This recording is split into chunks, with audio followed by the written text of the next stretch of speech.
sistema de financiación autonómica y trataremos de buscar las claves para un modelo de ese sistema que esté lo más basado que podamos o que se pueda en dos grandes principios que también son la igualdad y la diversidad.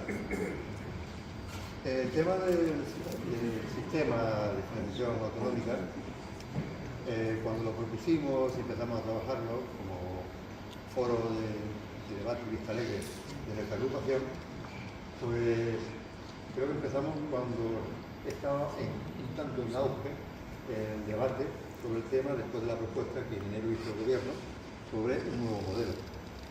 Aquello parece que como no sentó bien a las comunidades autonómicas, no se llegó realmente a que tuviéramos un respaldo, pues parece que el tiempo no era el adecuado hoy con respecto a aquello que pasó. Pero es que ayer el nuevo ministro de Hacienda hizo una declaración en la que anunció la intención del gobierno de llevar otra vez a debatir y, en su caso, a aprobar un nuevo modelo de financiación autonómica. Por otra parte, a mí siempre me ha interesado ese tema, porque yo siempre me he hecho la misma pregunta. ¿De dónde salen las cosas que nos construyen y que tenemos en esto que llamamos el estado de bienestar? Evidentemente de los impuestos y otras determinado tipo de ingresos que tienen los estados para cubrir determinado tipo de proyectos, infraestructuras, etc.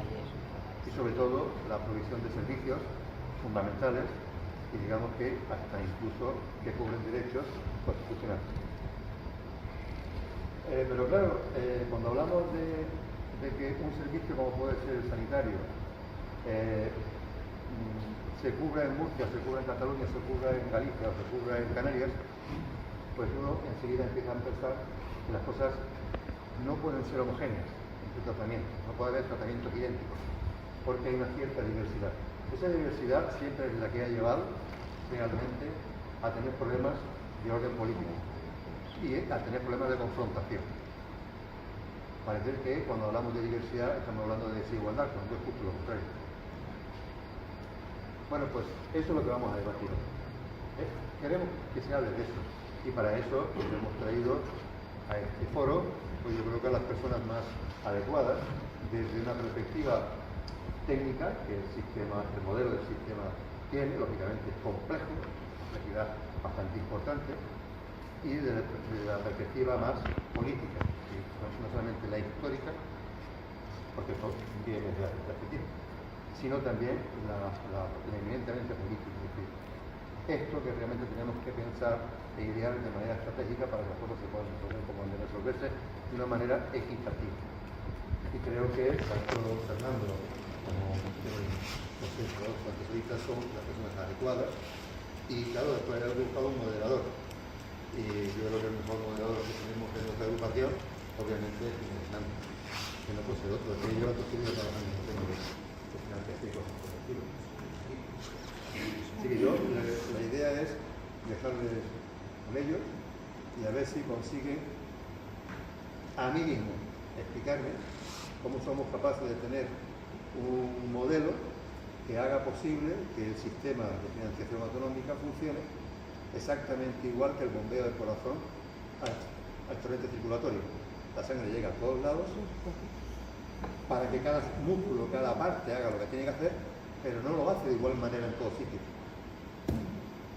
Con ello, de amigas, vamos a ver. Llevamos en la agrupación mucho tiempo pensando en hablar del tema de la financiación autonómica y parece que, bueno, ya el gobierno ha hecho una propuesta, pero parece ser que se reafirma en la misma y ayer el ministro de Hacienda parece que nos estaba esperando que nosotros nos reuniésemos o sabiendo que nos íbamos a reunir para discutir del asunto y aprovechar el momento. Mira, yo voy a centrar un poco lo que yo considero que ¿qué debo de explicar para que os hagáis una idea? Vamos, el sistema es, imaginaros una familia que entra a un restaurante. En ese restaurante la familia pide la comida y cuando acaban de comer, pide la comida. Y en esa ronda resulta que el camarero le dice, pues mire usted, vamos a calcular el peso de los abuelos, vamos a ver desde dónde vienen ustedes y vamos a ver otras cuestiones y en función de eso me voy a la cocina y calculo el precio de la prestación del servicio de la comida. Y eso es un poco, ese es el absurdo en el que actualmente se mueve el modelo. Esto dicho con exageración para que todos lo entendamos. Bien, la verdad es que cuando hablamos de financiación económica, todos miramos un poco hacia otro lado, porque es un asunto farragoso, difícil, parece que es un asunto que solamente afecta a economistas, a matemáticos, a sociólogos, pero que no va con nosotros. Y eso, pues, eso no es cierto, porque el sistema de financiación económica es el que, en función de los recursos de que dispone y cómo los distribuye, eso contribuye a financiar los servicios públicos. Entonces, no es un tema del que podamos prescindir. Nuestros servicios públicos de educación, de sanidad, el apoyo a las personas mayores y dependientes, nuestra política de infraestructura, nuestra política en materia de medio ambiente, etcétera, etcétera, etcétera, que es un etcétera interminable, depende de los recursos de que disponga el sistema. De tal forma que el sistema actual es como si se fabricó en el año 2009. Es decir, han pasado 17 años que ha habido oportunidad, 17 años desde que cocinamos el sistema. Es decir, nuestros hijos, o sea, nosotros teníamos entonces 17 años menos, nuestras necesidades eran otras, los niños que entonces tenían un año, ahora tienen 18, comen más, necesitan más servicios, etcétera, etcétera. Entonces, en función de ese planteamiento y de esa problemática, ¿qué ha hecho el gobierno actual? Proponer una reforma del sistema con el fin de aumentar la financiación disponible para las comunidades autónomas, que son las que prestan los servicios esenciales, y de esta manera, con 21.000 millones de euros más, poner en marcha un sistema que beneficie a regiones que ahora mismo estamos, por así decir, infrafinanciadas, y por otro lado, poner más recursos para distribuirlos y que lleguen al conjunto de las comunidades autónomas en función de una serie de variables mucho más razonables que las que tiene el sistema ahora en el cálculo del reparto. Y eso nos va a proporcionar disponer de dos trozos más grandes de los dos impuestos fundamentales en materia de recaudación que tiene nuestro sistema fiscal, que son el impuesto sobre la renta de las personas físicas y el impuesto sobre el valor añadido. En función de todo eso, lo que nosotros queremos plantear aquí es hablar del tema de la necesidad de modificar el sistema, de enriquecer el sistema, de hacer la lucha más grande, sin acritud, sin peleas, sino discutir de un tema que es muy importante y en concreto para nuestra región, que junto con Andalucía, Islas Baleares y alguna más, y la Comunidad Valenciana esencialmente, somos regiones infrafinanciadas. Y esto es lo que yo creo que debemos de ver sin peleas, razonando y tratando de que el sistema se reforme con la finalidad de que todos podamos prestar más servicios, disponer de más dinero para prestar esos servicios públicos. Yo con esto quiero hablar, pero quiero presentar a las dos personas que esta tarde van a intervenir con mucho más conocimiento que yo. Por un lado, Pepe Fuentes Zurita, todos lo conocéis. Pepe es un hombre con una amplia experiencia, fue consejero de Hacienda y de Administración Pública del último gobierno socialista. Pepe es una cabeza muy bien articulada, es una persona que yo creo que goza de la estima y del reconocimiento de la mayoría, y yo le agradezco enormemente que nos acompañes aquí en este debate que puede ser el inicio de otros muchos. ¿Vale? Y por otro lado nos acompaña Fernando Ignacio Sánchez Martínez, que es catedrático de Economía Aplicada en la Universidad de Murcia, un profundo conocedor del sistema de financiación autonómica. De hecho, Fernando, con otros colaboradores suyos, ha trabajado en esta materia,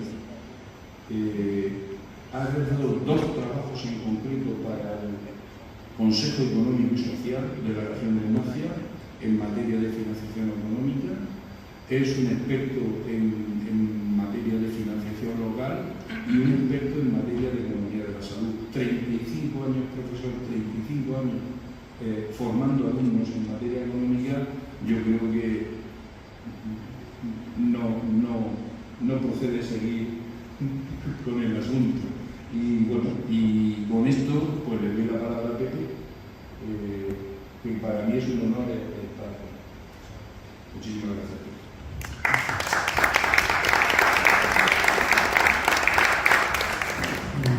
Muchas gracias.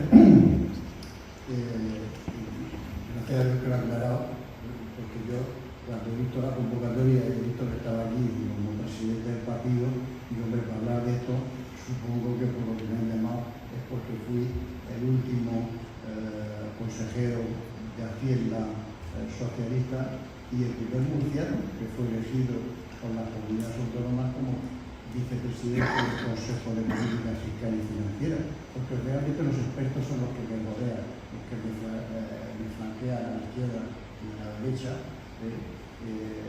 Yo lo que tengo es una experiencia intensa sobre este tema, y eso es lo que incluso voy a tratar de trasladar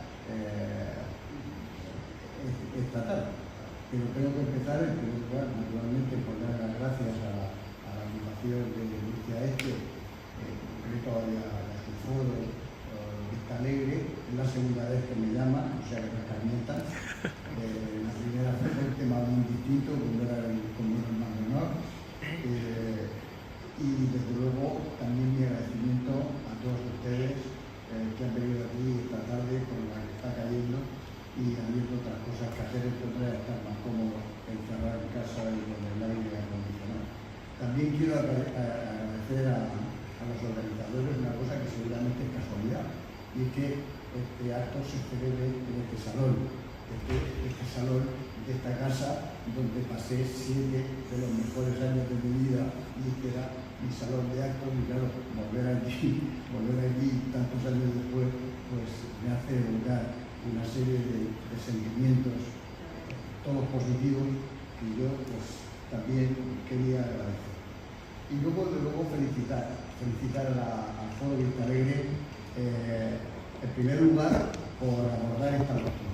Me parece sencillamente mentira que este tema no haya sido abordado desde las instituciones mundiales, con la trascendencia que tiene para esta región. Y siendo esta región objetivamente la peor, de las 2 peores financiadas de España, pues que este tema no sea objeto de debate público, y que realmente, que únicamente, que yo sepa, quien únicamente se lo tomó en serio y decidió investigar, abordar el tema, fue el Consejo Económico y Social, el CES, precisamente encargando esos 2 estudios que recordaba Ginés y que coordinó, dirigió el catedrático Fernando Ignacio Sánchez Martínez, que es desde luego la persona que más sabe en Murcia de financiación económica. Para mí es una satisfacción grande, porque esto lo conozco desde el principio de los principios de su carrera, desde antes de que empezara a darle clase a esos alumnos que se han beneficiado de sus conocimientos. y desde luego felicitar al foro, porque me da igual que haya sido que el ministro lo haya anunciado porque sabía que íbamos a celebrar este acto, porque se hayan enterado por alguna vía secreta de que el ministro lo iba a anunciar, pero el hecho real es que ha coincidido esto con la convocatoria de bilateral, para reuniones bilaterales a las comunidades autónomas para tratar los temas particulares, porque como ha dicho el profesor Fernando Martín Rubio, cada uno somos cada uno y por lo tanto tenemos que abordar las singularidades de cada uno, que a mí me hace gracia cuando se habla de financiación singular. Murcia tiene financiación singular, porque como comunidad uniprovincial tenemos financiación singular. Entonces se van a convocar esas reuniones y a ver si tenemos suerte y esta vez pues sale adelante el sistema, porque buena falta nos hace, sobre todo aquí en la región de Murcia. Además, comentábamos también al entrar al salón que en el colmo ya de las oportunidades, hoy el señor Feijóo ha visitado Cataluña y se ha reunido con los empresarios catalanes. Y a Portagayola, antes de dejarle hablar, lo primero que le ha dicho la presidenta de la patronal catalana es que a ver si negocia el sistema de financiación autonómica. Que el gobierno por lo menos ha presentado un sistema, guste más o guste menos, pero ha presentado un sistema y ellos no han presentado ninguno. Así que lo negocien, que lo debatan y que por fin este país pueda tener un sistema, porque lo que nosotros tenemos en este país más tiempo es el lujo de un sistema que caducó el 31 de diciembre del año 2013. Es decir, que ya hace más de 13 años que este sistema tenía que haber sido sustituido por uno. Y también quiero decirle una cosa, una anécdota. Si es que cuando se hizo pública la convocatoria de este acto, pues un compañero, un amigo de toda la vida, también compañero de instituto, me mandó un WhatsApp diciendo que iba a hacer un esfuerzo por venir a ver si, interviniendo yo, era capaz de entender lo que él llamaba tan enrevesado asunto. Así que tomo nota del aviso y trataré de utilizar los conceptos sencillos, fácilmente asequibles, para entender el problema. Y desde luego, haciendo caso al título de la mesa redonda, que dice que es claves para un nuevo modelo de financiación autonómica, pues yo creo que mi función en esta mesa tiene que ser el explicar por qué es necesario un nuevo sistema de financiación autonómica y hacerlo empezando por describir de dónde venimos, porque es conveniente saber de dónde venimos para saber cómo estamos y hacia dónde podemos o debemos ir. Hacer un poco de historia tampoco creo que escandalice a estas paredes de este edificio, así que vamos a llegar y trataré de utilizar palabras sencillas. La culpa de la mala financiación que de su origen hipoteca a la comunidad autónoma es del franquismo. Alguno pensará que ¿cómo que sale este hombre esta tarde? Pues no se trata de un desabrupto, no se trata de algo fuera de lugar, sino que ahora trataré de explicar por qué esto es así. Y tenemos que hacer un poco de memoria. Los más jóvenes no pueden hacer memoria sencillamente porque algunos es que puede que no hubieran ni nacido. Y tenéis que recordar que en 1976 se nombra presidente, el 3 de julio se nombra presidente del gobierno Adolfo Suárez. Y eso quiere decir que puesto que la Constitución se aprueba en diciembre de 1980, en menos de 4 años se pasa de una administración absolutamente centralista y estructurada en torno a lo que entonces se llamaba el Movimiento Nacional a una administración del Estado plenamente democrática y cuasi federal. Es decir, hay el mundo. Y, como es lógico y natural, todo esto, porque con esa prisa, además se hizo por los funcionarios que ya estaban. Los que trajimos, con eso se hizo. Y, claro, por esas prisas, pues no todo se pudo hacer con un orden milimetral. De hecho, pues, por ejemplo, la región empieza a recibir competencias en el año 80, cuando su estatuto, que es quien define las competencias de la comunidad autónoma, es del año 82. Pero es que los órganos preautonómicos, incluyendo el murciano, se crean en el año 78, cuando la Constitución, que es la que definitivamente opta y define el Estado autonómico, se aprueba en diciembre del año 80. Es decir, un poco el carro delante de los bueyes.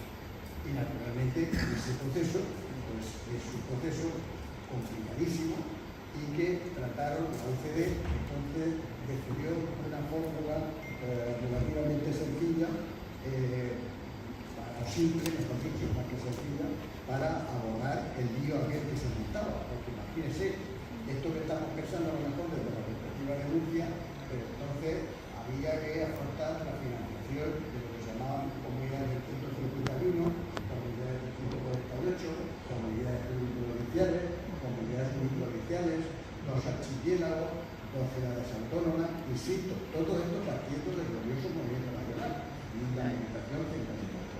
Entonces, optaron, la OCDE decidió aplicar lo que llamaron el método del coste efectivo de los servicios. Aquello fue un faenón para el país. ¿Y por qué fue un faenón? Pues porque ese método significaba que te transferían lo que había.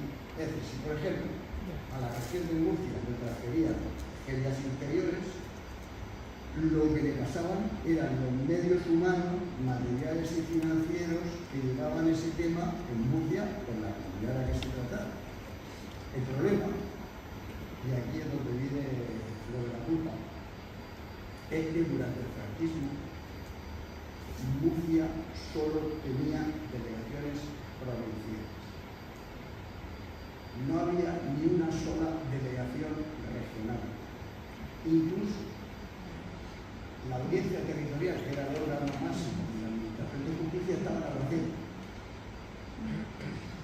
Y por supuesto, todo esto a su vez, la dirección la tenía en Madrid. Claro, cuando empieza a traspasar en esas condiciones, Murcia, que entonces era lo que yo en su día llamé periferia de la periferia, pues eso, ¿qué significa?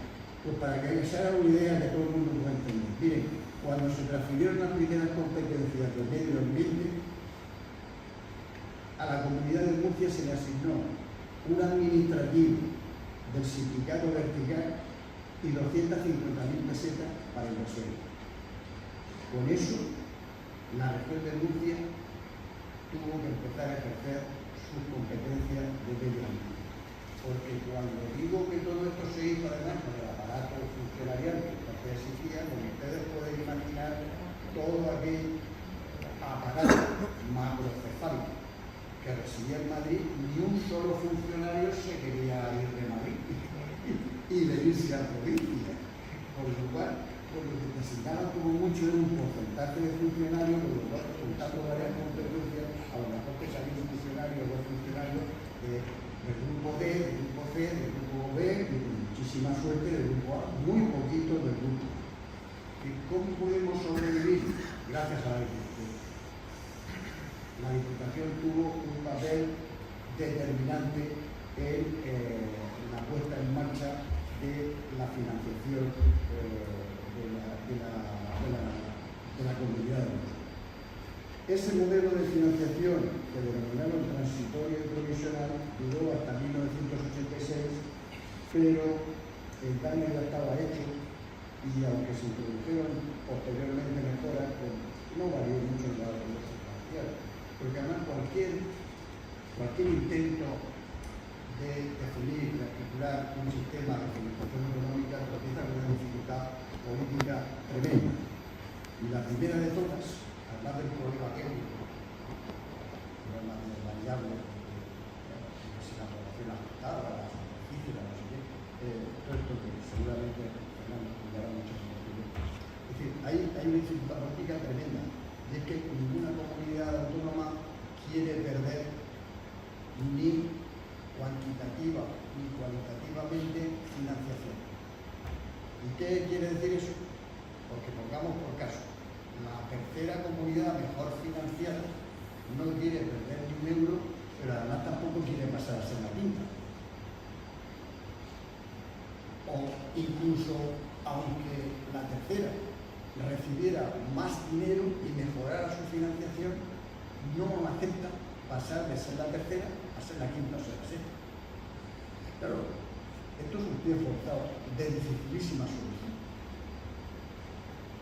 Y más difícil solución si se tiene en cuenta, ahora no voy a entrar en ese tema, pero lo he comentado, si se tiene en cuenta cuál es el peso político de esta región en España, cuyo peso político de esta región no llega al 3% de representación política en los órganos de gobierno del Estado. Entonces, eso es una dificultad. Al margen de la enorme dificultad técnica, de a ver cómo valoras, porque no quieren que valoren la superficie, nosotros quieren que priorices los núcleos de población, el otro quiere que priorices el índice de vejez, el otro el de juventud, el otro el de inmigración, el otro que tiene costa, el otro que no tiene costa, la insularidad, la no sé qué. Y todo esto son variables muy complejas que explican la dificultad para definir un modelo que realmente sea operativo y aplica lo fundamental del modelo, que es como decía Ginés, es que es darle de comer a la gente.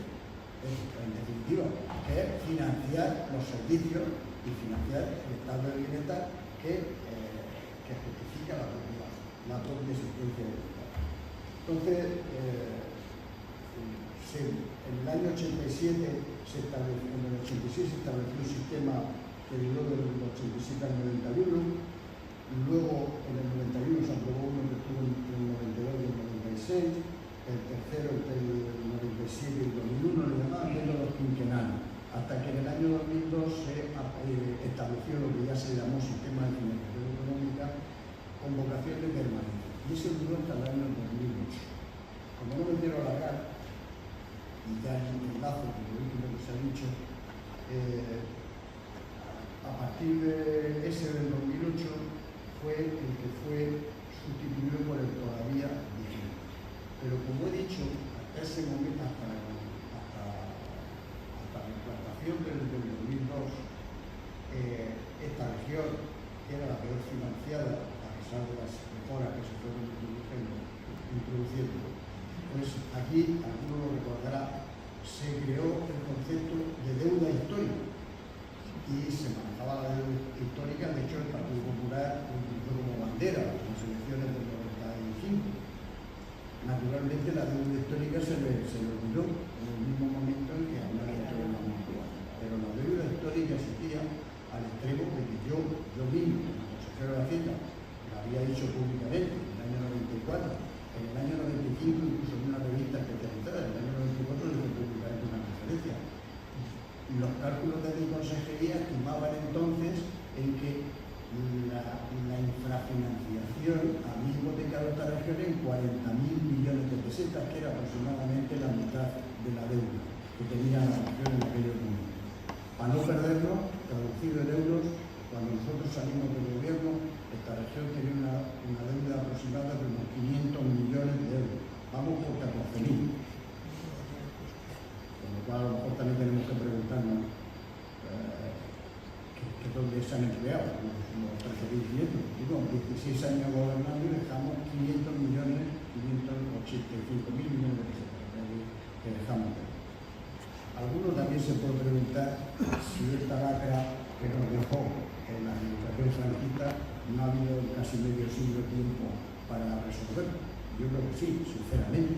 Creo que ha habido oportunidades para resolverla y ahora estamos ante una oposición, a una oportunidad que yo espero que los murcianos sepamos aprovechar. No me quiero alargar más, pero quería hacer esta intervención acabando justamente en el actual sistema que, como digo, tenía que haberse renovado el 1 de enero del año 2014 y ya hay pues, hechos esos antecedentes, pues ya le voy a ceder la palabra al profesor Sánchez Martínez, pero solo recordar lo que ocurría en el año 2014. En el año 2014 gobernaba España el Partido Popular con mayoría absoluta. Es decir, que en el año 2013 el gobierno del Partido Popular no tenía necesidad de pactar ni con independentistas, ni filoetarras, ni con italianos, ni filocomunistas, ni nada raro. Hubiera bastado un acto de voluntad, habían bases, había un libro blanco que se había hecho años antes, había los datos suficientes como para haber hecho un nuevo sistema de financiación. No quisieron. Y ahora pues estamos cortados. Y ahí lo dejo. Se ha comentado, se ha mencionado más o menos tangencialmente que esto de la financiación autonómica es un tema un tanto complejo, abstruso y muy técnico y difícil de explicar, ¿no? Yo creo que lo esencial no lo es tanto. La primera idea que me gustaría transmitir es que el sistema financiero de las comunidades autónomas es un instrumento, no tiene un valor per se. Lo relevante, desde el punto de vista de la teoría económica, a la hora de plantear la descentralización, es la descentralización de los gastos, de las competencias de servicios, ¿no? Partimos de la base, porque si no asumimos esto, pues cerramos el Estado autonómico, de que existen ventajas derivadas del hecho de que haya determinados servicios públicos o bienes públicos que sean objeto de provisión de manera descentralizada, que no sean objeto de una provisión central y uniforme. Y la razón que explica que esto puede ser ventajoso es que acercando la toma de decisiones a los ciudadanos pues conseguimos una mayor adecuación de la oferta de servicios a las preferencias de la gente, ¿no? Por eso mencionaba mi tocayo Fernando Martín al principio un término que me gusta mucho, que es la diversidad, ¿no? Es decir, si negamos la diversidad, pues no tiene ningún sentido la descentralización. Si al final lo que vamos a tener es un nivel y una calidad y un tipo de servicios uniforme en todo el territorio nacional, pues para eso no hacen falta comunidades. Ahora bien, esa diversidad debe ser fruto de la voluntad de cada gobierno, en este caso autonómico, no resultado de una mayor o menor capacidad para financiar los servicios. Y esta es la clave de la cuestión. Incluso decía que el sistema financiero es un instrumento que lo que pretende es garantizar que los gobiernos autonómicos tengan recursos suficientes, en conjunto, las comunidades autónomas suficientes para hacer frente al coste de prestar los servicios, y que además esa prestación de los servicios se haga en una situación de razonable equidad interterritorial, de razonable igualdad, que no uniformidad, pero sí igualdad, una capacidad nivelada entre territorios, ¿no? Este término de nivelación después de el actual sistema de financiación autonómica, que ha hecho una muy breve revisión histórica, ¿no?, de la evolución del sistema. Claro, cuando en el origen del Estado autonómico se plantea cómo ponemos a disposición de las comunidades autónomas para financiar los gastos, pues se optó por la solución pragmática, o la única posible, ¿no? Bueno, vamos a dar a las comunidades lo que ya venía gastando la administración central en cada una de las competencias, hacemos un coste efectivo, y lo vamos a garantizar transfiriendo recursos. La financiación de las comunidades autónomas en su origen fundamentalmente se basaba en transferencias directas del Estado a las comunidades. Pero esto tiene un problema. El problema radica en el hecho de que cuando un gobierno asume la responsabilidad de prestar unos servicios, debe también asumir el coste de recaudar los impuestos necesarios para su financiación. Es lo que llamamos la corresponsabilidad fiscal.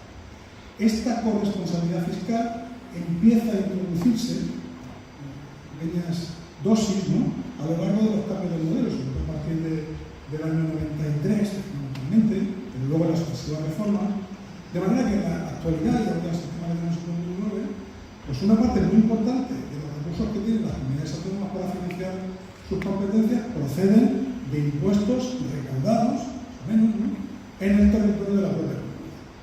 Principal, lo citaba antes, el IRPF, un 50%, y conocemos que ver, algunos de ustedes lo han hecho ya, o tendrían que hacer la declaración de la renta, que tenemos la cuota estatal, la cuota autonómica, no está muy claro, pero deberíamos ser capaces de ver que la mitad de lo que pagamos ahí va al Estado y la otra mitad va a la comunidad.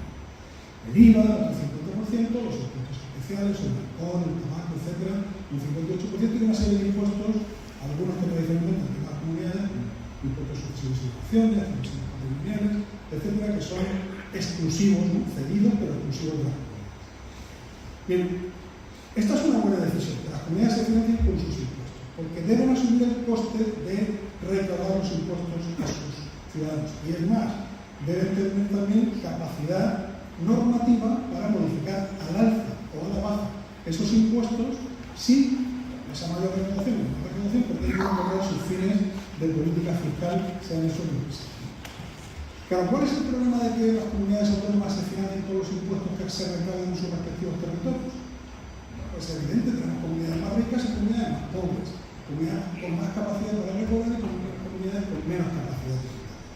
Por tanto, se requiere algún tipo de corrección de esa distribución de los impuestos por territorios que nivele el terreno. Eso es lo que se llama los mecanismos de nivelación. Y ahí, este es un primer debate que se plantea, esa nivelación puede ser total o puede ser parcial. Es decir, queremos que al final todas las comunidades tengan la misma cantidad de recursos por habitante. Esa es una posibilidad. Eso sería una nivelación plena. Y ahora sabemos que ningún país de estructura federal tiene una nivelación al 100%. Podemos tener una nivelación parcial. Y ese es el caso de nuestro sistema actual. Lo que hace el sistema actual es lo siguiente. Cada comunidad tiene el 50% del IVA, el 50% del IRPF, el 100% de una serie de impuestos y el 28% de los impuestos especiales. Ahora, con todo esto, en lugar de quedarse en las comunidades, 3/4 partes de toda esa recaudación la ponen en un fondo común. Y ese fondo común se reparte, se redistribuye. No todo, un 75%, entre todas las comunidades, atendiendo a lo que se llama criterio de necesidad. El criterio de necesidad más fácil de definir es la población. Igual financiación por habitantes. Problema, lo decía antes Pepe. Hombre, no es lo mismo dar los servicios sanitarios a una población más envejecida que a una población menos envejecida. No es lo mismo financiar la educación en una comunidad más joven, la nuestra, que en una comunidad con una media de edad más elevada. No es lo mismo prestar servicios en una comunidad con una mayor dispersión de la población en el territorio que con una comunidad con un núcleo de población más urbanos y más conflictivos, ¿no? Y todas estas variables, estructura de unidades, dispersión, superficie, etc., pues se pueden incluir en una fórmula de reparto que haga que esa distribución al final no sea estrictamente proporcional a la población, sino lo que se llama la población ajustada, una población corregida por este factor. Pero recuerdo, solamente estamos repartiendo un 75%, otro 25% en teoría se lo queda cada comunidad. Si esto se hiciera así tal cual, si el sistema fuera así de sencillo, lo que nos encontraríamos sería algunas diferencias en financiación por habitante ajustada entre comunidades autónomas, pero las que tenían más capacidad de tributar al principio seguirían siendo las que no tendrían para gastar. Recuerden que no lo hemos redistribuido todo. Pero esto no ocurre. Y no ocurre ¿por qué? Porque el sistema actual, además de este que se llama el fondo de garantía, que es el mecanismo que les he descrito, incorpora una serie de instrumentos complementarios que desvirtúan completamente ese reparto y dan lugar a una distribución final en términos de financiación por habitante corregido que es casi una lotería. Y que se explica por lo que comentaba antes de la génesis del mundo, ¿no? De cómo en principio se garantizó el coste efectivo de los servicios y en función del nivel de protección de los servicios en el momento de traspaso de las competencias, unas comunidades recibieron más y otras comunidades recibieron menos. Y esto se mantuvo inalterado, casi inalterado, durante las sucesivas reformas del sistema por la vía de las cláusulas que se llaman del Estado. Cada vez que se reformaba el sistema, todas las comunidades tenían que percibir como mínimo lo que habían percibido. Con lo cual, cualquier intento de hacer un reparto basado en criterios objetivos ha quedado sistemáticamente desvirtuado. El sistema de 2009 está muy bien diseñado, en lo esencial, pero luego incorpora una serie de mecanismos para que las cosas no cambien mucho respecto a lo que había antes de 2009 en términos de financiación. Esto es lo que tenemos ahora. ¿Resultado de lo que tenemos hasta ahora? Lo decía también Pepe antes. Murcia es la comunidad peor financiada, en términos de financiación ajustada, de las 15 comunidades de régimen común. Un 8%, un 9% por debajo de la media en la última liquidación, que es la de 2023, van con un cierto retraso, pero hasta casi un 30% menos por habitante, casi un 30% menos por habitante que la comunidad mejor financiada en 2023, que era Cantabria. Esto no tiene ningún sentido, es profundamente injusto y es absolutamente inexplicable bajo ningún prisma. Y llegamos a la propuesta de reforma que motiva el debate de esta tarde. La primera buena noticia es que hay una propuesta de reforma. Las que han pasado el 13 ya ha caducado, casi 13 años, ¿no?, de un modelo prorrogado y caduco. Bueno, casi 14. Tenemos por fin una reforma, ¿no?, y que era absolutamente necesario tener una reforma sobre la mesa. Segundo aspecto positivo, es un único modelo para todas las comunidades de régimen común. No hace falta que les recuerde el ruido que se generó por el cupo catalán, la financiación singular, se iba a romper el régimen común. Bueno, pues otra buena noticia es que se presenta un único modelo para las 15. Esto desde el punto de vista no ya político, desde el punto de vista técnico, pues es de aplaudir, ¿no? Evita generar un ruido en el sistema absolutamente innecesario. Tercero, es un modelo absolutamente continuista, nada rupturista. Es decir, mantiene lo bueno que tenía el sistema anterior, que era mucho, y lo simplifica, que es otra ventaja, otra virtud de este modelo. Entrando en cuestiones concretas, en aspectos sustantivos, lo mencionó Ángeles al principio, el modelo pone más financiación para todas las comunidades autónomas. Dice el gobierno, es verdad, un paréntesis, que la información que hasta ahora proporciona el gobierno pues es muy limitada, entonces hace difícil hacer un análisis en profundidad de los efectos que pueda tener esta reforma. Pero bueno, lo que dice el gobierno es que va a haber 21.000 millones de euros más para el conjunto de comunidades autónomas. Y esto, bueno, no son pocos los expertos en financiación autonómica que venían reclamando una mayor cantidad de recursos a favor de las comunidades, porque se decía que en estos últimos años las competencias de gasto propias de las comunidades autónomas, educación, sanidad, servicios de dependencia, etc., habían crecido, su requerimiento de financiación, más que las del Estado central. Había que reequilibrar y otorgar más recursos a las comunidades. Bueno, ahí está. Es cierto que también tiene una lectura no tan positiva, y es que el Estado renuncia a 21.000 millones de euros que tendrá que recortar de otras partidas, o irán al incremento de deuda pública o requerirá un incremento de los impuestos. Al final, esto no es gratis, estos 21.000 millones de euros de algún sitio tienen que ser. Bien. Básicamente, estos recursos adicionales salen en gran medida de un aumento en la participación en los impuestos que antes se hacía. El IRPF, en lugar del 50%, las comunidades tendrán un 55%. El IVA, en vez del 50%, el 56,5%. Y algún otro impuesto que se ha añadido en los últimos años, el triplica. La principal virtud desde el punto de vista de la equidad territorial, que mencionamos como un principio básico, es que el nuevo modelo reduce, no elimina, reduce las diferencias en financiación por habitante entre comunidades autónomas, en una cuantía considerable. No podemos precisar exactamente cuánto, porque no habla de 2/3. Si tenemos en cuenta algunos fondos que luego le da a las comunidades que ganan menos, para mantener un cierto statu quo, aunque sea relativo, como mínimo el 50% de las diferencias se van a eliminar. Y esto es un paso en la buena dirección. Es más simple, decía antes. Elimina algunos de estos fondos que distorsionaban el reparto, los fondos de convergencia, competitividad, cooperación. Esto se elimina, ¿no? Y por tanto, el juicio global de la propuesta ha de ser positivo. Es una buena propuesta para empezar a discutir como mínimo. Porque incluso aquellas comunidades a las que le va peor, porque el sistema va a ser más justo, elimina privilegios de las comunidades, pues las comunidades que antes estaban privilegiadas, pues incluso están recibiendo una cierta compensación para evitar que pierdan financiación, ¿no?, al margen de los recursos generales. ¿Significa esto que la propuesta es perfecta y irreprochable? No, tiene cositas, ¿no?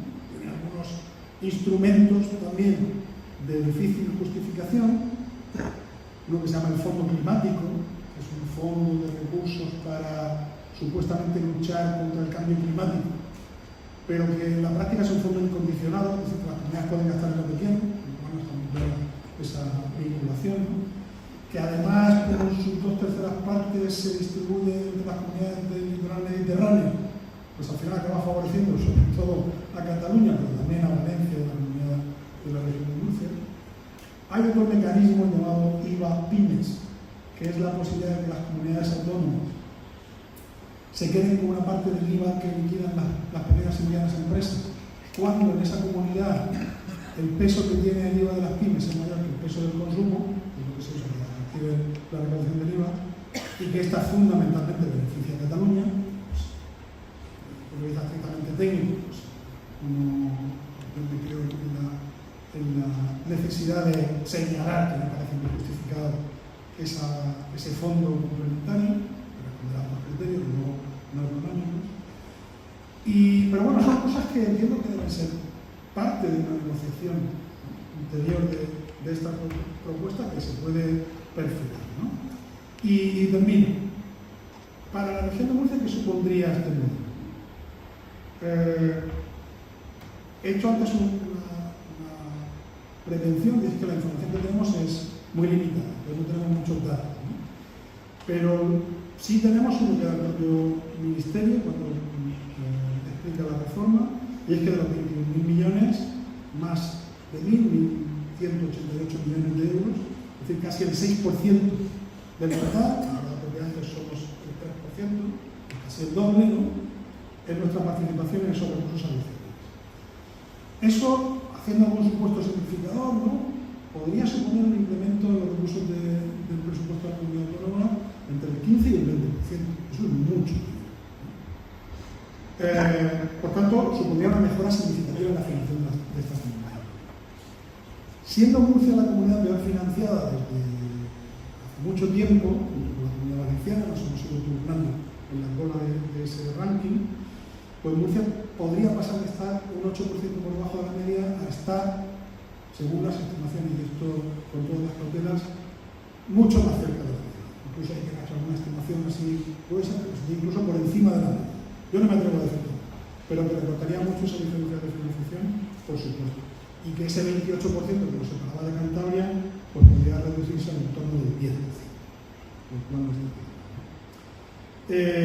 Por tanto, mi opinión desde el punto de vista, como digo, técnico, pues es que es una propuesta de reforma razonable en lo esencial, que aporta más recursos a todas las comunidades, que aporta más recursos en particular a aquellas comunidades que están financiadas, que es un acto de justicia y de reparación de un maltrato secular, y que yo creo que es una propuesta que es un buen punto de partida para un debate, una posterior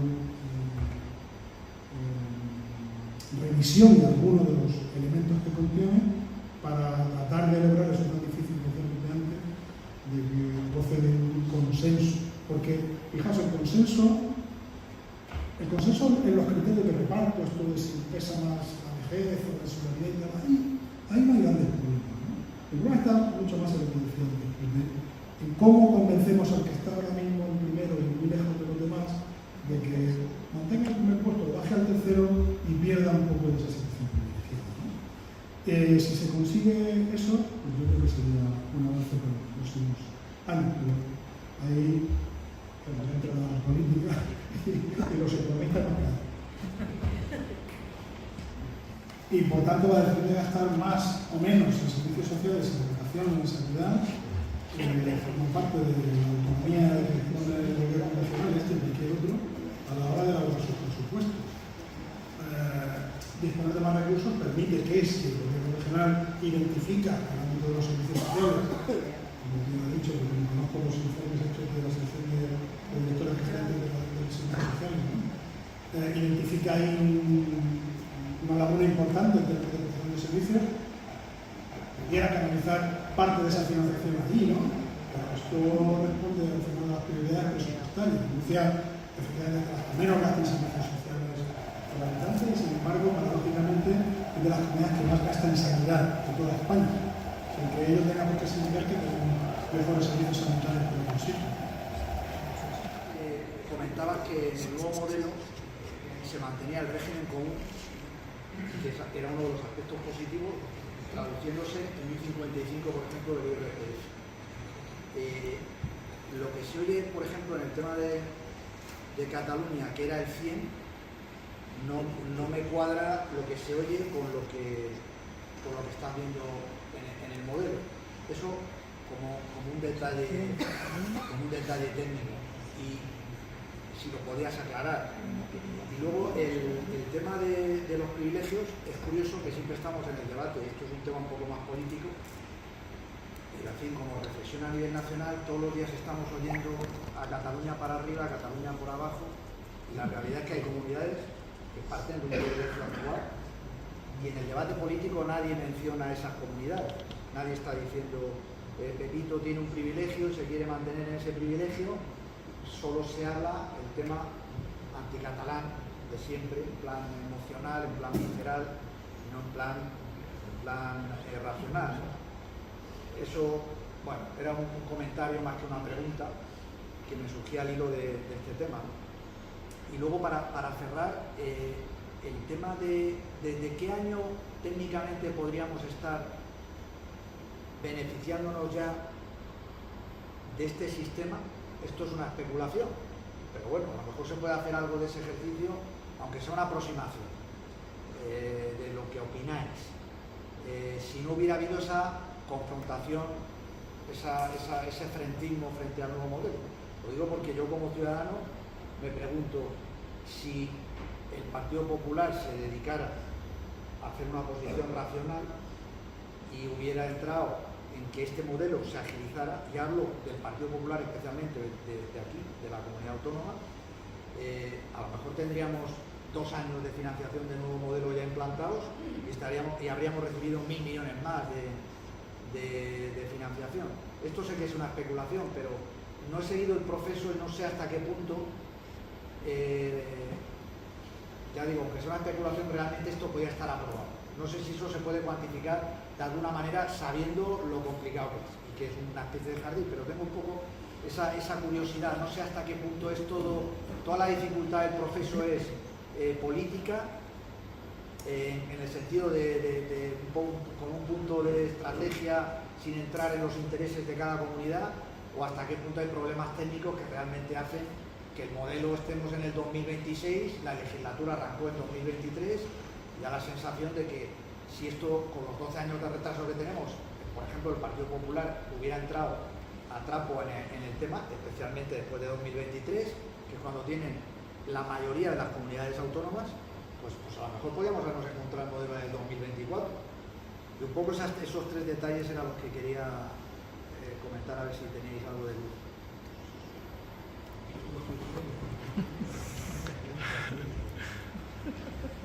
Bueno, en relación con la primera cuestión, sí, lo he destacado como la segunda buena noticia. La primera es que había una propuesta de reforma, que es de ahora, y la segunda es que era una única propuesta, un único modelo para las 15 comunidades de región.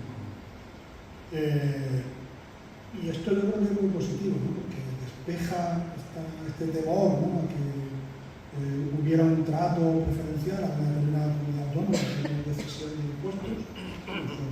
Se ha desactivado en la propuesta que hay, y por otra parte, tal y como se presentó en sociedad, digamos, la propuesta, cuenta con el aval de los propios responsables del gobierno de Cataluña. No sé si todos los partidos con origen parlamentario de Cataluña, pero sí los que actualmente conforman la mayoría del gobierno.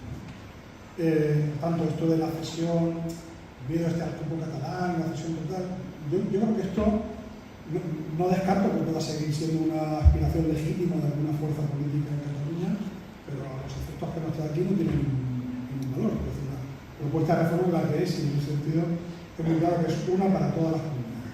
Sí he dicho que hay determinados elementos en la propuesta que parecen estar destinados a conseguir una cuestión más favorable por parte del gobierno catalán. Puede ser. Y lo que se refiere al momento de implantación, la propuesta se presenta en enero de este año. Antes no había habido. No sé si ha habido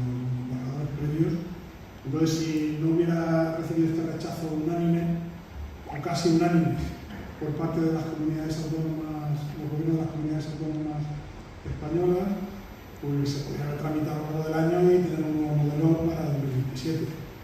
Pero, bueno, creo que se han activado los contactos a nivel bilateral y esperemos que pueda seguir adelante. Y efectivamente, es muy llamativo esto, ¿no? Cuando se habla de los privilegios y en la financiación, las comunidades mejor financiadas en España, yo hablo de privilegios en términos de financiación, no son Cataluña, son Cantabria, La Rioja, Extremadura, Castilla y León, Aragón, Galicia, ¿no? Entonces, son las que están desde hace años con una financiación por habitante ajustada superior a la media y muy lejos de la que tiene la región.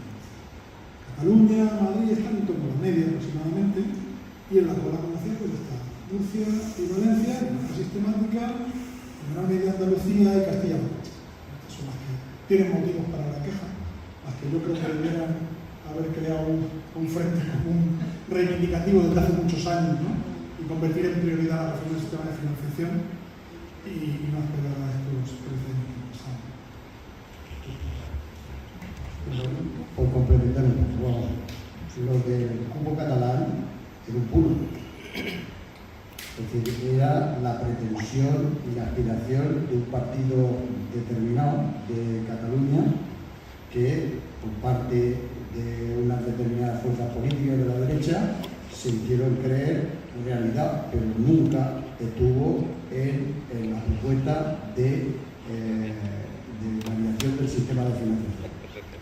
Es más, la cosa llega a tal nivel que cuando en el mes de febrero se celebra el Consejo de Política Fiscal y Financiera, donde se aprueba el sistema, la comunidad del Partido Popular, que se opone de boquilla al sistema, abandonaron el Consejo de Política Fiscal y Financiera, pero tras que se constituyera válidamente. Podían no haber asistido y entonces no hubiera habido quórum y no se hubiera podido aprobar el sistema. Es decir, el grado de politización llega hasta esos tres extremos que no suelen trascender a la opinión pública y al ciudadano normal y que le despistan con los señuelos que se les enseñan hablando de presuntos privilegios, como cuando ha dejado claro el profesor Sánchez Martínez, los privilegiados son esas regiones que casualmente llevan gobernadas desde hace mucho tiempo por parte del Partido Popular y no le interesa que cambie esa situación. El problema es que luego se han incorporado otras regiones, como por ejemplo la Comunidad Valenciana, y esa situación es insostenible en la Comunidad Valenciana. Pero, miren, ha dicho antes el profesor que cuando empezaron los primeros pasos en el camino de la corresponsabilidad se dieron en el año 96. Justamente yo era entonces, he dicho, el vicepresidente del Consejo de Política Fiscal y Financiera y se inició con una cesión del 15% del IRPF. Los que están, ustedes que están aquí presentes y estos temas no tienen por qué agobiarles el día a día de estos temas, pues no se acordarán, pero nos montaron la de Dios. Se hundía España. España se hundía por la cesión del 15% del IRPF, se rompía no sé qué caja, la unidad de no sé qué, se hundía España. Año 93. Año 96, pacto del Majestic. Se reúnen Jordi Pujol, catalán, nacionalista, independentista, con Aznar, el señor que hablaba catalán en la intimidad en aquella época. Y ese 15% que hundía España es sustituido por un 30%. Es decir, que no nos engañemos. Esto depende de equilibrios políticos que de acuerdo, y lo que hoy nos están diciendo que se hunde no sé qué y no sé cuánto, pues mañana resulta que es magnífico y además te da todo como fijado. Luego hay una cosa que no hemos mencionado ninguno de los tres, pero que creo que es indisociable del planteamiento que ha hecho el gobierno actual, que es la propuesta de la quita de la deuda. Son 80 y tantos mil millones los que pone el gobierno de la nación para quitar deuda. A nuestra región, esta que está diciendo que no, le corresponden más de 3.000 millones de euros. A quitar de la deuda, casi un 27% de la deuda que tiene la comunidad autónoma, desde luego la que tiene con el propio Estado, la podría eliminar de golpe con esa quita. Eso solo en ahorros de intereses pasivos financieros serían 30 millones anuales que podrían dedicar a inversiones libremente. El 10% de lo que ahora mismo se invierte. Y sin embargo, están diciendo que no, siendo Murcia, junto con otras 4 comunidades, la más beneficiada de España. También quiero dejar claro una cosa. Estoy totalmente de acuerdo con el profesor Sánchez Martínez, incluso en las reticencias que tiene respecto al sistema, que eso que quede claro. Lo único que digo es que, al margen de que se abre o se debe abrir un proceso de negociación, a ver si lo mejora, lo único que digo es que con todas esas reticencias y esas dudas que se puedan plantear o críticas que se le puedan hacer, la propuesta del sistema, la región que más beneficia es a Murcia. Y claro, es como si yo me negara a tomarme una medicina porque me he enterado que la hacen en la China. Mire si cura. Pues es que no sé si este sistema le gusta o no le gusta a no sé qué partido de Cataluña o no sé qué otro partido. Pero a mí me gusta, porque a mi región es la primera vez, y no sé cuándo se va a volver a dar esa circunstancia, la primera vez en que somos los más beneficiados. Modelo, en los que somos quizás técnicos, los que hemos estudiado también este tema, pues la verdad que nos sentimos bastante cómodos con estas aplicaciones, lo entendemos y desde luego pues, agradecer esa claridad con la que se ha explicado. Sin embargo, quizás la propuesta, quizás para otro foro, al final lo que importa es lo que la militancia o quizás los vecinos de Murcia entienden sobre el modelo de financiación. Y es que por más que aquí nos desgarindemos y razonemos la parte técnica, las bondades del sistema, lo que no somos capaces de explicar o quizás no llegar a los vecinos es desmontar ciertos mitos, y el mito fundamental es el de la infrafinanciación. Entonces todo el esfuerzo que podemos hacer por explicar sobre las bondades de nuestro sistema, si no somos capaces de que ese sistema o estas bondades se trasladen a la ciudadanía y entiendan fundamentalmente el mito de la infrafinanciación que nos han colocado a través de los mensajes reiterados en medios, etcétera, etcétera, mientras que eso no seamos capaces de desmontarlo y con argumentos o con otra serie de datos, es decir, la infrafinanciación, pues es mentira que sea el 90%, pues es verdad que con Rajoy se duplicó, la mitad de la deuda viene del periodo de Rajoy, pues es mentira que cuando el Instituto Valenciano hizo el estudio del 90% de la deuda fue un estudio ad hoc que en el último párrafo se justificó, en un párrafo, y esto no lo he visto ningún economista, nunca he visto eso, en un párrafo se despachó incluso que el 90% de la deuda, el 99% era motivo de la infrafinanciación, un disparate. Entonces, si no somos capaces de colocar y explicar que la infrafinanciación viene motivada, es verdad que es cierta, pero que la inmensa mayoría viene por la ineficacia y la ineficiencia de los que nos gobiernan actualmente o nos gobiernan durante los últimos 30 años. Y la inmensa mayoría viene por la ineficiencia. Mientras que eso no seamos capaces de demostrarlo, cualquier incremento que podamos defender, pues siempre va a venir con el mensaje opuesto de que la infrafinanciación, etcétera. Entonces, todo lo que el esfuerzo no sea en desmontar el mito de la infrafinanciación y que la infrafinanciación, la mayor parte, viene por la ineficiencia y la ineficacia de los actuales gestores, pues la verdad que para nosotros nos va a satisfacer, pero para nuestros vecinos, pues va a ser un poco gracias. Bien, lo que está poniendo de manifiesto es que evidentemente hay un problema de pedagogía para llegar a los ciudadanos y explicarles y darles todos los mismos datos que estamos dando. Creo que los que estamos aquí todos somos mayores de edad y no somos ingenuos. Si yo digo, por ejemplo, que en Onda Regional dieron la noticia de que según los expertos la propuesta del nuevo sistema de financiación económica era muy beneficioso para Murcia, y esa noticia duró colgada de la red algo así como 3/4 de hora, y que la quitaron, supongo que eso no sorprende a nadie de los presentes, ¿no? Es decir, es realmente difícil en esta región, digamos, romper esa barrera de incomún. Y hay datos que son evidentes. Yo, por lo menos a los presentes, quiero que quede claro una cosa. El sistema de financiación autonómico actual es una herencia del PP. Es una herencia del Partido Popular, porque si no le gustara, lo podía haber cambiado, lo he dicho antes claramente, sin necesidad de pactar con nadie. Me he permitido, digamos, la licencia de hacer la bomba de los filotarras, no sé qué de los cuantos, que no tenía mayoría absoluta. Y que si tenemos este sistema de financiación económica, porque el PP quiere. Otra cuestión es que el PP de Murcia no quiera, no le guste, pero se aguanta. Pasa como con la dichosa deuda histórica, que se le olvidó. Fue la bandera en las elecciones, pero luego se le olvidó. Le gusta este sistema, y este sistema solo se ha podido corregir con una mejora de las entregas a cuenta, de tal manera que mientras los 7 años de Rajoy, la deuda de la comunidad autónoma de Murcia se multiplicó por 2, un 235% se incrementó. Y en cambio, en los 7 años siguientes de Fernando Pedro Sánchez, solo se ha incrementado un 46%. No porque gestionen mejor, sino porque se han batido récords a la hora de las entregas a cuenta y de mejora de la financiación de la comunidad. Y una cosa con la que me gustaría terminar, no me gustaría acabar sin decir una cosa, antes lo mencioné. Nuestro peso específico es política.